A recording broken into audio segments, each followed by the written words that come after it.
Well, new this week, one airline is now flying out of Portland with sustainable jet fuel. Joy Ranieri shows us how one local energy company is helping airlines go green.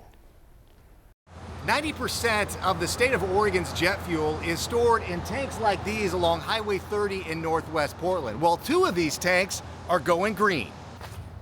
Zenith Energy is hoping the Portland terminal is going to be filled with renewable energy. This is the first of its kind, and we think it's pretty special. And they already have plenty of room to fit sustainable aviation fuel. So this is an 80,000 barrel tank. And you have 2 of them, so you have 160,000. That's right. JT Hendricks is the terminal manager for Zenith Energy and says there's 2 parts to the fuel. You have your conventional jet, which is 50% of the blend, and the renewable feedstock, which is the blending component that we blend those 2 together, and that's how you get your finished SAF. PDX just got its first shipment of sustainable aviation fuel earlier this month. Port of Portland Chief Aviation Officer Dan Pippinger told us in a statement, "We're excited about this step toward bringing sustainable aviation fuel to PDX. It's a move that can help improve local air quality and cut down on greenhouse gas emissions, which is great news for our communities." Delta Airlines was the first commercial airline to use this type of fuel at PDX. We are very committed to sustainable aviation fuel. But the cost to keep jets in the air isn't cheap.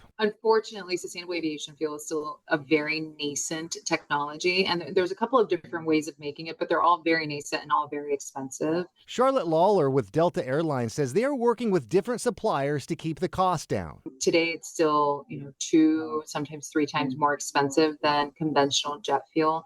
And so our ambition is to try to work across the value chain, including with the ports, the producers, the blenders, to try to bring the cost as low as possible. Well, it's not cheap to fly. We don't want to make it something prohibitive.